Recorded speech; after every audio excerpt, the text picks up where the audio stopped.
माननीय इसराज खां जिंदाबाद जिंदाबाद। जो कहेंगे वही करेंगे। जी हाँ, जो कहेंगे वही करेंगे, झूठी बातें नहीं करेंगे। ऐसे हैं आपके अपने प्रधान पद के प्रत्याशी इसराज खां। तो इस बार इसराज खां को कहमरिया से जिताना है और अपने गांव का प्रधान बनाना है। याद रखना, अगर चाहते हैं कहमरिया का विकास हो तो इस बार इसराज खां को जिताएं और अपना प्रधान बनाएं। हिंदू मुस्लिम सब आओ, सब मिलकर हाथ बढ़ाओ। हिंदू मुस्लिम सब आओ, सब मिलकर हाथ बढ़ाओ। इसराज खां को कहमरिया का अब की प्रधान बनाओ। इस बार सभी को मिले इतिहास बनाना है। इसराज खां को अब भारी मतों से जिताना है। इस बार सभी को मिले इतिहास बनाना है।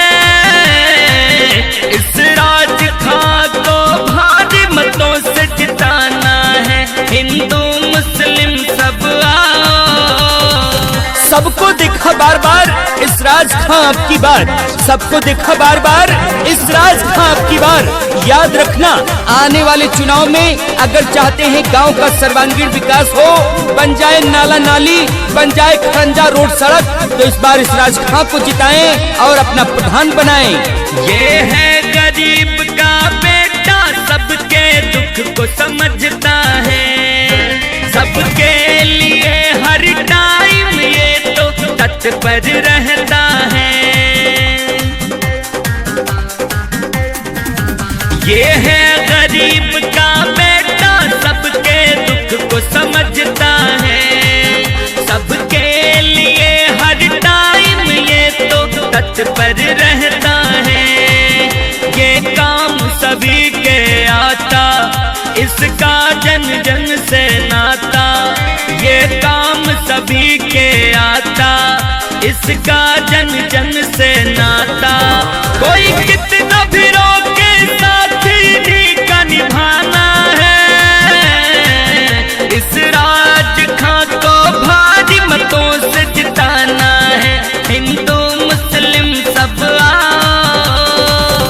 सरकारी योजनाओं का मिलेगा लाभ, वृद्धा पेंशन मिलेगी, गरीबों को मिलेगा आवास, बन जाएगा रोड नाला नाली, मिलेगा पट्टा, मिलेगा आवास, घर घर लगेगी सोलर लाइट, बनेगा सुलभ शौचालय। अगर जीतेंगे इस बार इसराज खां तो इस बार कहमरिया का प्रधान इसराज खां को बनाना है और अपने गांव का प्रधान बनाकर गांव का विकास करना है। लाएगा ये खुशहाली, बन जाएगी नाला नाली। जिस दिन ये जीत के आएगा, खुशियों की बजेगी ताली। लाएगा ये खुशहाली, बन जाएगी नाला नाली। जिस दिन ये जीत के आएगा, खुशियों की बजेगी ताली। अब सबका है ये सपना, कहे सादाब ये अपना।